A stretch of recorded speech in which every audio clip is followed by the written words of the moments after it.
घरोघरी मातीच्या चुली या मालिकेचा आजचा म्हणजे 17 मार्चचा भाग तुम्ही ऐकत आहात.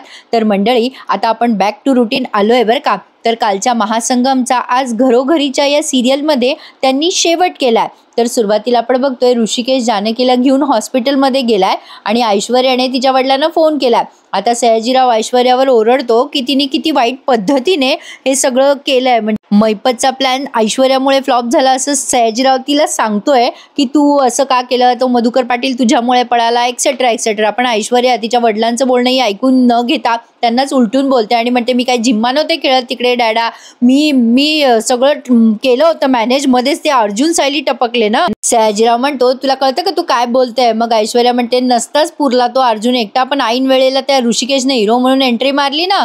सयाजीराव म्हणतो तो ते जेलात होता ना. ऐश्वर्या म्हणते आला तो जेल तोडून का कुठून आला मला काय माहिती डॅडा, आला ना तो. सगळा प्लॅन फुस झाला. त्या गुंडांनी गोळी पण झाडली होती. पण सयाजीराव म्हणतात पण काय झालं. मग ऐश्वर्या म्हणते पण त्या जानकीने वाचवलं ना त्या मधुभाऊंना आणि तिच्या हाताला गोळी लागून गेली, तिला लागली गोळी मी निघाले तिथून. सयाजीराव विचारतो की जानकी मेली का. मग आता ऐश्वर्या म्हणते मला नाही माहिती मेली का जिवंत आहे, पण मी लक्षात येऊ नये कोणाच्या म्हणून मी तिथून निघाले. सयाजीराव स्वतःला दोष देत म्हणतो मलाच अक्कल नाहीये, मी तुझ्यावर हे काम सोपवलं. ऐश्वर्या म्हणते डॅडा आता झालं ते झालं ना, जाऊ द्या ना, तो कोण मधुभाऊ का कोण शोधू ना आपण त्याला नंतर, सांगा तुमच्या मित्राला. मग सयाजीराव म्हणतो हे बघ तू आता ताबडतोब इकडे निघून ये. ऐश्वर्या म्हणते कशाला.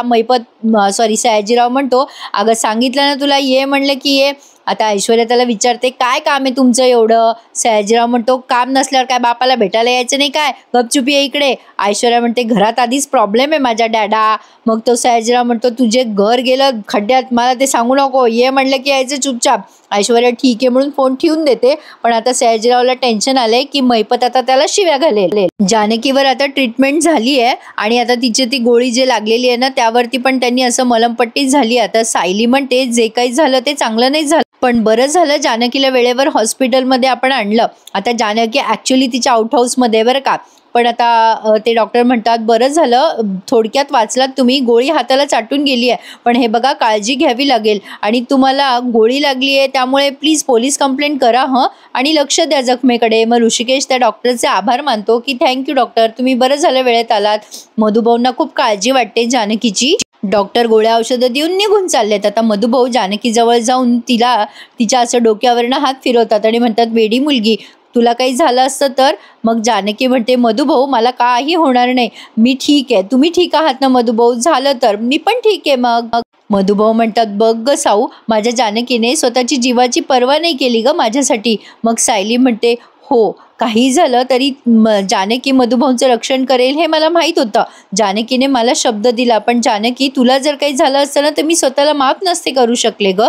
आता ही जानकी म्हणते अगं काही नसतं झालं मला. मधुभाऊ काय सांगायचे, आपण आश्रमात असताना आठवतं ना तुला, वाईटाच्या मागे कर्म असतं आणि चांगल्याच्या मागे देव असतो. आपल्या बाबतीत तसंच झालं. मग सायली म्हणते हो आज तुझ्यामुळे मधुभाऊ वाचले आणि ऋषिकेशमुळे हे. मग अर्जुनला ऋषिकेशने कसं वाचवलं ते आपल्याला थोडंसं इथे काही सेकंद दाखवण्यात आलंय. आता अर्जुन प्रश्न विचारतोय की मला एक कळत नाहीये, मधुभाऊ इथे हे फक्त आपल्याला माहिती होतं, मग मैपतचे गुंड मधुभाऊंना शोधायला इथे आलेच कसे काय. जानकीच्या लक्षात येतंय की हा सगळा प्लॅन ऐश्वर्याचाच असावा, कारण ऐश्वर्याने त्या तिच्या मुलीच्या डोक्यावर शपथ वगैरे घ्यायला लावली ना तिला की खरं खरं सांग आउट हाऊस मध्ये तू कोणाला लपवलंयस. आता ते सगळं जानकीला आठवतं आणि तिचा विश्वास पक्का होतो की या सगळ्याच्या मागे ऐश्वर्याच आहे. आता इकडे बघा या रणदिवेंच्या घरातला प्रसंग दाखवलाय. रणदिवेच्या घरात पोलीस आलेत ऋषिकेशला शोधायला आणि इकडे तिकडे सगळे कॉन्स्टेबल शोधाशोध करायला लागतात. पोलीस सगळ्या घरात पसरलेले असतात, म्हणजे इकडे तिकडे ऋषिकेशला शोधत असतात. सौमित्र, अवंतिका, सारंग आणि शरयू सगळे पुढे येतात. आता सौमित्र विचारतो काय झालं साहेब. मग ते इन्स्पेक्टर सांगतात ऋषिकेश रणदिवे जेलमधनं पळालाय. सौमित्र म्हणतो काय, हे कसं काय शक्य आहे. मग आता ते पोलीस म्हणतात अहो गुन्हेगार असेच पळून जातात. सौमित्र म्हणतो अहो पण दादा इथे आलेला नाहीये. तो पोलीस म्हणतो अहो तुम्ही खोटं बोलताय, आम्हाला माहिती आहे तो इथेच कुठे असेल. आता ते स्वयंपाकघरात पण शोधायला जातात आणि सौमित्र, अवंतिका त्यांच्या मागे मागे फिरून त्यांना म्हणत असतात की अहो दादा खरंच इथे आलेला नाहीये, आम्ही कशाला खोटं बोलू. इन्स्पेक्टर म्हणतो गुन्हेगारांचे नातलं खोटंच बोलतात, त्यांना सेफ ठेवण्यासाठी कशाला मागे मागे करताय माझ्या, कुठे लपवलंय सांगा त्या ऋषिकेशला. सौमित्र म्हणतो हे बघा इन्स्पेक्टर साहेब मी एक वकील आहे, दादा इथे आला असता तर मी स्वतःहून त्याला सरेंडर करायला सांगितलं असतं. मग इन्स्पेक्टर म्हणतो, हे बघा सौमित्र साहेब, तो जर खरंच गुन्हेगार असला ना तर मग आता लगेच सारंग म्हणतो, तर मग काय साहेब? पोलीस म्हणतात, अहो तर मग नानासाहेबाचा खून त्यानेच केलाय हे सिद्ध होईल ना. अवंतिका म्हणते, हे बघा साहेब, खरं काय खोटं काय हे कोर्टात सिद्ध होईल. मग सौमित्र म्हणतो, तुम्ही सर्च वॉरंट वगैरे आणलंय का? मग आता तो इन्स्पेक्टर म्हणतो, हे बघा साहेब, तुमच्या भावाला समजून सांगा, जेलमधल्या कैद्याला शोधायला मी इथे आलोय आणि त्याला जर सर्च वॉरंटने शोधत बसलो ना मी, तर तो मुळशीच्या बाहेर कधीच फरार होऊन जाईल. इन्स्पेक्टर हे सगळं सारंगला बोलतोय आणि त्याच्या कॉन्स्टेबलला म्हणतोय की चला रे शोधा. आता इकडे पुन्हा ऋषिकेश, सायली आणि अर्जुनचा प्रसंग दाखवलाय. अर्जुन म्हणतो, जे झालं ते झालं, पण तुम्ही मधुभाऊंना घेऊन जा आणि सेफ ठिकाणी ठेवा. मग अर्जुन म्हणतो, चला मधुभाऊ. मग आता मधुभाऊ जानकीचा निरोप घेतात. ते खूप भावुक झालेले असतात आणि जानकी पण त्यांना म्हणते की मधुभाऊ, तुम्ही स्वतःची काळजी घ्या, हट्टीपणा कमी करा मधुभाऊ, माझ्या सायलीला त्रास देऊ नका. जानकी खूप भावुक झालेली असते. मधुभाऊ निघणार आहेत तर आता ती म्हणते की सगळं सायलीमुळे झालंय. सायली, तुझ्यामुळे मला मधुभाऊंची सेवा करायला मिळाली. कसे ग तुझे आभार मानू? सायली म्हणते, अगं आभार कसले काय मधुभाऊ, तुझे सुद्धा वडील आहेत ना, म्हणूनच मी त्यांना तुझ्याकडे सोडलं. मला माहित होतं तू प्रेमाने सांभाळशील त्यांना. जानकी, मधुभाऊंना किती छान सांभाळलंस ग तू, अगदी त्यांचा हट्टीपणा सुद्धा सोसलास. त्यांच्या जीवावर बेतायला आलं तर ते तू तुझ्या जीवावर घेतलंस ग जानकी, किती तुझे आभार मानू. सायली पण आभार मानते आणि सगळे हे रडायला लागतात. मग जानकी म्हणते, नाही ग सायली, माझं कर्तव्यच होतं, पण सायली, माझ्या 7 दिवसात म्हणजे या सगळ्या 7 दिवसामध्ये मी माझं माहेर अनुभवलं ग. आता प्रेक्षकांनो, यांनी थोडी पुनरावृत्ती केलेली आहे बरं का या महासंगमची. आपल्याला फार बोर झालं बाई. असो, तर आता सायली म्हणते, तू तुझी काळजी घे. मग ही म्हणते, हो तू तुझी काळजी घे. आणि अशा पद्धतीने यांनी निरोप घेतलाय. मधुभाऊ पुन्हा त्या जानकीला म्हणतात, काळजी घे जानकी. आणि अशा पद्धतीने मधुभाऊ आणि सायली, अर्जुन दोघेही सुभेदारांच्या घरी पोहोचलेत. आता तो एपिसोड आपण ऑलरेडी दिलाय, तो तुम्ही बघू शकता आपल्या चॅनलवरती. आणि आजचा हा घरोघरीचा एपिसोड, इथे त्यांनी महासंगमची सांगता केली आहे. हे मी तुम्हाला सुरुवातीला सांगितलं. प्रेक्षकांनो, शेवटपर्यंत एपिसोड बघत राहा. आजचा एपिसोड छान आहे. ज्यांनी चॅनल नसेल सबस्क्राईब केले त्यांनी चॅनलला सबस्क्राईब करा.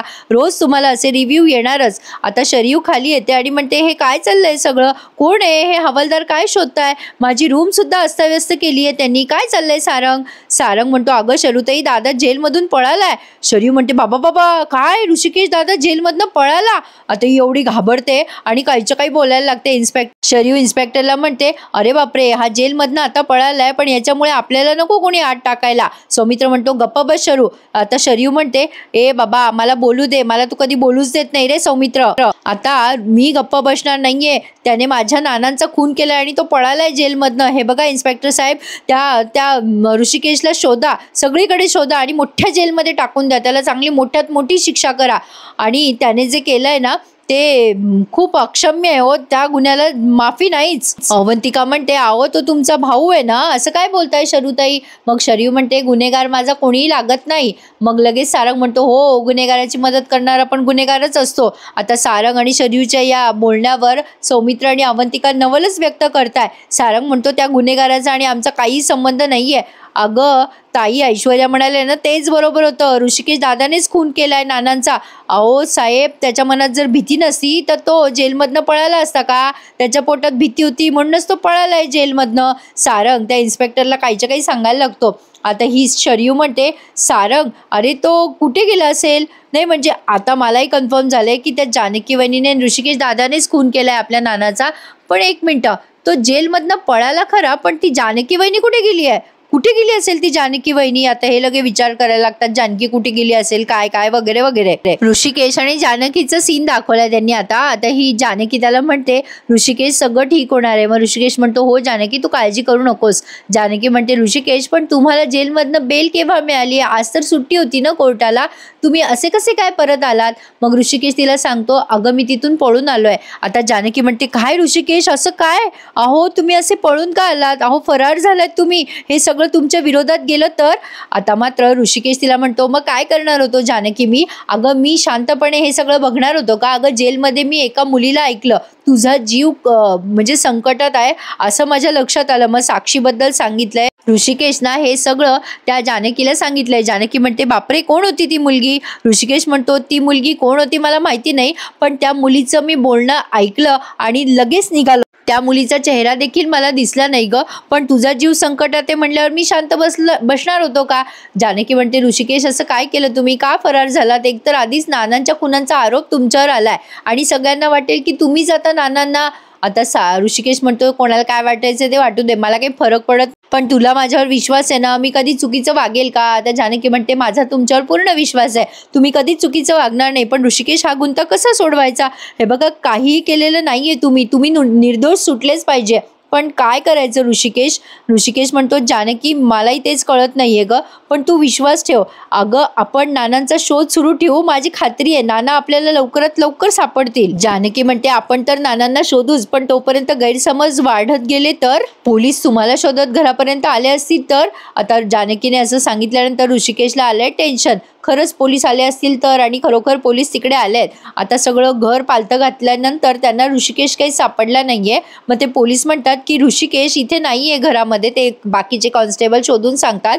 मग सौमित्र म्हणतो मी तुम्हाला म्हटलं ना माझा दादा इथे नाहीये म्हणून. अवंतिका म्हणते बघा मी तुम्हाला म्हटलं होतं ना की ऋषिकेश दादा इथे नाहीयेत म्हणून. सौमित्र म्हणतो ऋषिकेश दादाने नानांचा खून केलेला नाहीये आणि आम्हाला हे माहिती आहे. अवंतिका म्हणते ऋषिकेश दादा जेलमधनं पळालेत म्हणजे नक्कीच यामागे काहीतरी ठोस कारण असेल. आता सारंग म्हणतो वा कमाल आहे बाबा तुमची वहिनी, खरंच कमाल आहे. आधी तुम्ही म्हणता की जेलमधनं पळालाय म्हणजे प्रत्येक गोष्टीसाठी तुमच्याकडे ठोस कारणच असतं का? जेलमधून पळायला काय ठोस कारण असणार आहे? त्याने नानांचा खून केलेला आहे म्हणूनच तो पळालाय. अरे जनाची नाही मनाची तरी लाज बाळगा तुम्ही दोघं जण. अहो तो खुनी आहे, खुनी आपल्या वडिलांचा, त्याची वकिली करणं बंद करा आता. आता मात्र सौमित्र चिडून म्हणतो बस कर सारंग. आता ती शरीव ओरडत म्हणते सौमित्र दादा तू बस कर, तुमची मनमानी बंद करा आता. आता शरीव म्हणते अहो इन्स्पेक्टर साहेब तुम्हाला सापडला नाही ना घरात दादा, तुम्ही एक काम करा आउट हाऊसमध्ये चेक करा आमच्या दादाला. आता ही अवंतिका म्हणते काय बोलताय तुम्ही शरीवताई, अहो गप्प बसा ना. मग आता शरीव म्हणते नाही आहे ना तो घरामध्ये, तू बोललीस ना आता कॉन्फिडेंटली त्याने काही केलं नसेल हे माहिती आहे ना तुला, मग चेक करू दे ना पोलिसांना, काय फरक पडतोय तुला. अवंतिकाला आता रागच येतोय बरं का शरीयूचा. आता सारंग म्हणतो अहो इन्स्पेक्टर साहेब आमचा आउट हाऊस आहे मागे, एक माणूस सहज लपेल एवढी जागा त्या आउट हाऊसमध्ये तर आहेच. आता तुम्ही पटकन जा आउट हाऊसमध्ये. लगेच इन्स्पेक्टर त्या आउट हाऊसमध्ये जायला निघतात आणि तिथे त्यांना ऋषिकेश सापडतो सुद्धा बरं का. आता इथे बघा सयाजीराव मैपतची माफी मागत असतो फोनवरती. पुढच्या सीनमध्ये त्यांनी असं दाखवलंय, पण मैपत मात्र तिकडनं म्हणतो तुझी माझी दोस्ती तुटली. सयाजीराव म्हणत असतो त्याला अरे बाबा असं करू नकोस मैपत, अरे ऐक माझं. पण तिकडनं मैपत फोन ठेवून देतो. आता सयाजीराव त्याला खूप मनवतो पण तो काही ऐकत नाही.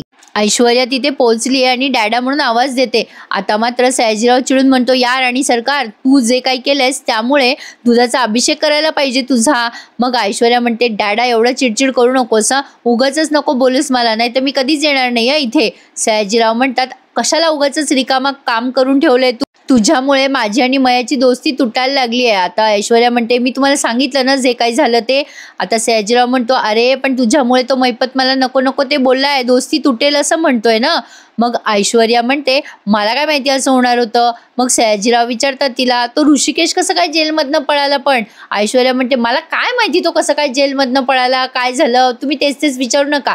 हे बघा काय झालं, तो त्या हवालदाराला म्हणाला काय बाबा कसं आहे काय नाही, हवा पाणी कसं आहे पोलीस स्टेशनमध्ये, तू पण घरी जा मी पण घरी जातो, आज होळी आहे आपण दोघं मस्तपैकी पुरणपोळी खाऊया साजूक तूप टाकून, नंतर मी पोलीस स्टेशनला येतो पोळी खाणं झाल्यावर. मग आता त्या पोलिसाने त्याला सोडलं असेल आणि ऋषिकेश अशा प्रकारे पळून गेला असेल, असं झालं असेल डॅडा, कळलं का तुला. मग सयाजीराव म्हणतो भंकस करू नको ऐश्वर्या, काय चाललंय तुझं, अगं तू चावडीवर जा आणि लोकांना जोक सांगून हसव ना त्यांना. ऐश्वर्या म्हणते हसवल मी हसवल डॅडा, माझ्यात आहे तेवढं टॅलेंट. पण डॅडा काय रे मगासपासून तू मला आल्यापासून आरडाओरडा करतोय, तो गेला पळाला त्याला मी काय करू आता. सयाजीराव म्हणतो असं नसतं पोरी, त्या मैपतच्या सांगण्यावरनं आपण त्या म्हाताऱ्याला उचललं होतं, एक गोष्ट तुला करता नाही आली. मग आता ऐश्वर्या म्हणते मला कळतंय तुमच्या मित्राचा तो माणूस होता पण नाही जमलं आपल्याला, त्याला काय करणार आहे आपण. पण डॅडा त्या नानाचं काय झालं. मग आता सांगतो तिला हा सयाजीराव की अगं त्याला डांबून धरलाय नानाला मैपतच्या माणसाने. मग ऐश्वर्या म्हणते डॅडा जे काही झालं ना ते चुकीचं झालंय, मी तुमच्या मित्राची मैपत अंकलची माफी मागून घेईल, त्यांना माझ्याकडून सॉरी म्हणून सांगून द्या. पण आता आपला म्हातारा त्यांच्या हातातून सुटता कामा नये, जर ते नाना सुटले तर मी पोलीस स्टेशनमध्ये जाईल, जेल होईल मला डॅडा. त्या नानाने किती आरडाओरडा केला तरी तो नाना आपल्यापर्यंत पोहोचला नाही पाहिजे. तो नाना जर का इकडे पोहोचला तर मी जेलमध्ये पोहोचेल हे खरं आहे. आता सयाजीरावाला आलंय ऐश्वर्याचं टेन्शन की आता पुढे काय करायचं, आणि ऐश्वर्याला आलंय टेन्शन की नाना मैपतच्या तावडीतून सुटले नाही पाहिजे. काल म्हटलं ना मी प्रेक्षकांनो, मधुभाऊ सुटले पण नाना बिचारे पुन्हा अडकले. आता ते कधी सुटताय याची वाट बघूयात आपण. पण आता इकडे बघा, ऋषिकेश आउट हाऊसमध्ये आहे हे पोलिसांना कळलंय, कारण तिथे आउट हाऊसमध्ये पोलीस पोहोचलेत. आजचा एपिसोड जरा लंबाच खेचलाय त्यांनी, पण असो बघा आता पुढे काय झालंय. मग ते इन्स्पेक्टर म्हणतात ऋषिकेशला अटक. जानकी पोलिसांना बघून म्हणते की माझे मिस्टर आत्ताच सरेंडर करणार होते. मग ते पोलीस म्हणतात सगळे गुन्हेगार असेच बोलतात पोलिसांना पाहून, आम्हाला सगळं माहिती आहे. जानकी म्हणते नाही हो, आम्ही गुन्हेगार नाही आहोत. माझ्या मिस्टरांनी कुठल्याही प्रकारचा काहीही गुन्हा केलेला नाहीये. आता सांगतो हा ऋषिकेश की माझ्या बायकोचा जीव धोक्यात होता म्हणून मला इकडे यावं लागलं. जानकी म्हणते हो, माझे वडील आहेत मधुभाऊ, त्यांचा जीव सुद्धा संकटात होता. काही गुंडांनी त्यांच्यावर गोळी झाडली त्यामुळे मला गोळी लागली. हे बघा मी खोटं नाही बोलत आहे. हे बघा माझ्या हाताला गोळी लागली आहे. माझा जीव वाचावा म्हणून ऋषिकेश तिथे आले होते. विश्वास ठेवा आमच्यावर. इन्स्पेक्टर म्हणतात ते काही असो, पण तुम्ही जेलमधनं पळालाय तो कायद्याने गुन्हा आहे आणि तुम्हाला हे सगळं माहीत होतं ना, मग आम्हाला सांगायचं, आम्ही ॲक्शन नसती का घेतली. मग ऋषिकेश म्हणतो सर मी सांगितलं होतं बोरकरांना, विचारा ना त्यांना, मी सांगितलं होतं की माझ्या बायकोपर्यंत निरोप पोहोचू द्या, पण त्यांनी माझ्याकडे बघितलं पण नाही. मग माझ्याकडे काय दुसरा पर्याय होता, म्हणूनच मी ते जेल सोडून पळालो. इन्स्पेक्टर म्हणतात चला आता तुम्हाला अटक करतोय आम्ही. मग ऋषिकेश जानकीला म्हणतो की जानकी काळजी घे स्वतःची, सौमित्र आहेच, तो माझी बेल करेल, पण तू स्वतःला जप, हाताची काळजी घे. जानकी म्हणते हो ऋषिकेश, माझी काळजी करू नका, घराची काळजी करू नका, मी आहे ना, मी घराला जपेल आणि आपले नाना पण लवकरात लवकर सापडतील आणि तुम्ही सुटणार आहात या सगळ्यातनं. मग ऋषिकेश म्हणतो येतो मी जानकी आता. असं म्हणून जड अंतःकरणाने जानकीने त्या ऋषिकेशला पुन्हा एकदा पोलीस अटक करून घेऊन गेलेत. आता जानकीला फार वाईट वाटतं, पण काय करणार, त्याच्यावरचा आरोप अजून सिद्ध झालेला नाहीये ना, खरं आहे का खोटा आहे. तोपर्यंत तो जेलमध्ये राहणार हे तितकंच खरं आहे. पण आता उद्या त्याची जामीन होईलच प्रेक्षकांनो. पण आता पुढच्या सीनमध्ये ना उगाच त्या नानांना टॉर्चर करताना दाखवलंय. ते नाना पाणी पाणी म्हणत असतात तर ते दोन गुंड त्यांच्यासाठी पाणी आणतात, पण त्यांना पाणी न देता उगाच तरसवतात. त्यांच्या तोंडाजवळ ग्लास नेतात, खाली पाडतात आणि म्हणतात तुला नाही मिळणार रे म्हाताऱ्या पाणी. ते नाना म्हणतात अरे मी तुमच्या बापाच्या वयाचा आहे रे, असं काय करता, पण ते नाही. नाना आता त्यांना बघून रडायला लागतात. आणि आता बघा प्रेक्षकांनो, खूप वेळ त्यांनी ते नानांचाच टॉर्चर दाखवलं. आता हे एवढं सगळं काही सांगण्यासारखं नसतं ना, ते तुम्ही नक्की टीव्हीवर बघा. ते गुंड म्हणतात मला तर काही बापच नाहीये. तो दुसरा माणूस म्हणतो माझा बाप तर लहानपणीच गेलाय, मला काय समजणार बाप काय असतो. नाना तडफड करत असतात. इकडे सौमित्र आणि अवंतिका जानकीची वाट बघतायत. नानांना शेवटी पाणी मिळालंच नाही, त्यांचा ग्लास फेकून दिलाय त्या गुंडांनी. सौमित्र म्हणतो जानकी वहिनी कुठे गेली असेल, दादा जेलमधनं पळालाय, त्याला काहीतरी ठोस कारण असेल ग. दादाच्या विरुद्ध जर कोर्टात कोणी काही सांगितलं तर दादा विनाकारण या प्रकरणात अडकून जाईल. आता सारंग लगेच म्हणतो काय बोललास तू, दादा अडकून जाईल. तुम्हा दोघांना अजूनही असं वाटतंय का की दादा या सगळ्या प्रकरणातनं सुटला पाहिजे. अरे असे कसे तुम्ही, आता तरी डोळा उघडा, तुमचा उघडा. काय बघतोय काय मी, अगं शरुताई बघ, अरे तुमच्या डोक्यावर काय पाय ठेवू का दोघांच्या, तुम्हाला का पटत नाहीये. तो ऋषिकेश दादा खुनी आहे, तो पळालाय ना, आपल्या नानांचा खून त्यानेच केलाय, हे सिद्ध होतंय त्यावरनं. तो एकटा नाहीये, ती जानकी वहिनी सुद्धा या सगळ्या प्लॅनमध्ये सामील आहे. आणि मला माहिती आहे ना त्या दोघांनी खून केला, पण जानकी वहिनीने खून, आता तो पुढे काही बोलणार तेवढ्यात जानकी दारात हजर झाली आहे. जानकीला आता या सारंगचं बोलणं ऐकून फार वाईट वाटतं की सगळे आपल्याबद्दल एवढा वाईट विचार कसे काय करू शकतात. आता जानकी सारंगला म्हणते काय म्हटलं सारंग भाऊजी, जानकी वहिनी काय, बोला ना बोला, पुढचं वाक्य बोला. असं म्हणून जानकी आता घरात आली आहे आणि सारंगला म्हणते काय म्हटलात तुम्ही सारंग भाऊजी, जानकी वहिनीने आणि ऋषिकेश दादाने मिळून खून केलाय, म्हणजे ऋषिकेशने नानांचा खून केला आणि मी त्या खुनाचं प्लॅनिंग केलं, असंच म्हणायचं होतं ना तुम्हाला भाऊजी. बोला ना आता बोला. आता किती वेळ सारंग, सौमित्र, अवंतिका तिघे एकमेकांकडे बघायला लागतात. आणि आता हा सारंग म्हणतो की हो तू केलंय हे सगळं. पुन्हा नानांचा टॉर्चर दाखवलाय प्रेक्षकांनो. नाना म्हणत असतात मला सोडा रे, मी काय केलंय तुमचं, किती दिवसापासून मला डांबून ठेवलंय तू. ते गुंड म्हणत असतात की आमच्या साहेबांची जेव्हा इच्छा असेल तेव्हा आम्ही सोडू तुला. नाना म्हणत असतात सोडा रे मला, मी तुझ्या वयाचा आहे, तुझ्या बापाच्या वयाचा आहे ना रे. मग आता तो गुंड म्हणतो अरे सांगितलं ना तुला मगाशी मला बापच नाहीये. तो दुसरा गुंड म्हणतो माझा बाप तर गेलाय. मग आता ते गुंड पुन्हा त्यांना काहीच्या काही बोलतात त्या नानांना. आता ते नाना म्हणतात मला त्रास नका देऊ रे, सोडा करा ना मला. दोन्हीच्या दोन्ही गुंड नानांना धमकवतात, पळालास तर बंदुकीची गोळी तुझ्या डोक्यात घालेल. नाना म्हणतात नाही रे बाबा, नाही पळणार रे मी, असं ते गुंड धमकवतात आणि तिथून निघून जातात. आता नाना मनाशीच विचार करतात, मी काहीही करून इथून सुटलो पाहिजे. ते डिक्कीत जे मी लिहिलंय ते कोणीतरी वाचलं पाहिजे. आता त्यांनी डिक्कीमध्ये लिहून ठेवलंय ना की मी नाना रणदिवे, मला मदत करा, मी जिवंत आहे, माझ्या मुलाने मला मारलं नाहीये, असं काहीतरी मॅटर त्यांनी डिक्कीत लिहून ठेवलंय. ते सगळं त्या नानांना आठवतं आणि ते विचार करतात की मी इथून आता कधी सुटेल. आजचा प्रेक्षकांनो व्हिडिओ जरा लंबाच वाटतोय ना, पण बघा आता शेवटचा सीन आहे आजच्या एपिसोडचा. आता जानकी या सारंगला म्हणते, बरोबर बोललात तुम्ही भाऊजी, अगदी बरोबर बोललात. इतक्या वर्षात तुमच्या जानकी वहिनीला अगदी अचूक ओळखलंय हो सारंग भाऊजी. सारंगला ती जरा इमोशनल करायला जाते जानकी. जानकी म्हणते, नानांना जिन्यावरून पण मीच ढकललं ना भाऊजी. हो ना, बरोबर बोलताय ना. आता सारंग तिच्याकडेच बघतो जानकीकडे. जानकी म्हणते, या घराला उद्ध्वस्त करायचा प्रयत्न पण मीच करते ना भाऊजी. हो ना, बरोबर ना. काय आहे ना भाऊजी, मला सुख बोचतं ना या घरातलं. आता सारंग जानकीकडेच बघत राहतो. जानकी म्हणते, खरंच आहे भाऊजी, मला या घराचा आनंद बघवतच नाहीये. नाही, बरोबर बोलताय तुम्ही भाऊजी, असंच आहे हो, सगळं असंच आहे. आता सारंगला काय झालंय कोणास ठाऊक, त्याच्या डोक्यावर ऐश्वर्या नाचते हे तितकंच खरं आहे. आता अवंतिकाचं लक्षच जातं. अवंतिका म्हणते, अगं वहिनी काय झालं तुझ्या हाताला. अरे बापरे, अरे सौमी पाणी आण रे. अवंतिका तिला बसवते तिथे प्रेमाने जानकीला आणि विचारते, काय झालं वहिनी तुमच्या हाताला. मग जानकी म्हणते, जाऊ दे अवंतिका, एखाद्या गुन्हेगाराबद्दल एवढी सहानुभूती दाखवणं बरी नाही ग. आता सारंग आणि शरयू तिच्याकडेच बघतात. सौमित्र म्हणतो, वहिनी असं नको बोलूस, तू पाणी पी बरं आधी. आता जानकीला तो पाणी देतो सौमित्र. जानकी 2 घोट पाणी पिते, पण शरयू आणि सारंग तिथेच आहेत उभे. सौमित्र म्हणतो, हे बघ वहिनी, तू कशी आहेस आणि काय नाही हे आपल्या घरातल्या लोकांना सोडून सगळ्या गावाला माहिती आहे, त्यामुळे तू कोणाला काही सांगायला जाऊ नकोस. हे बघ, तू दुखावली आहेस वहिनी, पण तू या लोकांमुळे कशाला त्रास करून घेतेस. ही लोक अशीच आहेत, सोडून दे तू, यांचा विचार नको करूस. आता लगेच शरयू म्हणते, काय बोललास तू सौमित्र दादा, या दोघांसाठी म्हणजे आम्ही काय बाहेरचे आहोत का, असं कसं बोललास तू. हे बघ दादा, आम्हाला जे दिसतं ना त्यावर आम्ही विश्वास ठेवतो. शरयू मुद्दाम तिथे उलटून बोलते आणि म्हणते, त्या मर्डर वेपनवर ठसे आहेत ना ऋषिकेश दादाचे, म्हणून आम्ही विश्वास ठेवलाय की त्यानेच खून केलाय नानाचा. समजलं ना तुला सौमित्र दादा, असं बोलते ती आणि हा एपिसोड संपवलाय त्यांनी. आता पुढच्या भागात तुम्ही बघणार आहात जानकी आणि ऐश्वर्याची तू मेमे होणार आहे. ऐश्वर्या घरी आल्या आल्या जानकी तिला विचारते, कुठे गेली होतीस ग तू. मग ऐश्वर्या म्हणते, तुला काय करायचं ग, मी कुठेही जाईल. आता जानकी म्हणते, मला माहिती आहे ना, तू आउट हाऊस मध्ये गुंडांना रस्ता दाखवायला गेली होती. आता ऐश्वर्या म्हणते, काही पण बोलते का ग, तोंडाला येईल ते, काय बाई आहे ही, वाटेल ते बोलत राहते, कोणी विश्वास ठेवू नका रे हिच्यावर. कोण कुठला तो मधुभाऊ, माझा काय संबंध त्या माणसाशी.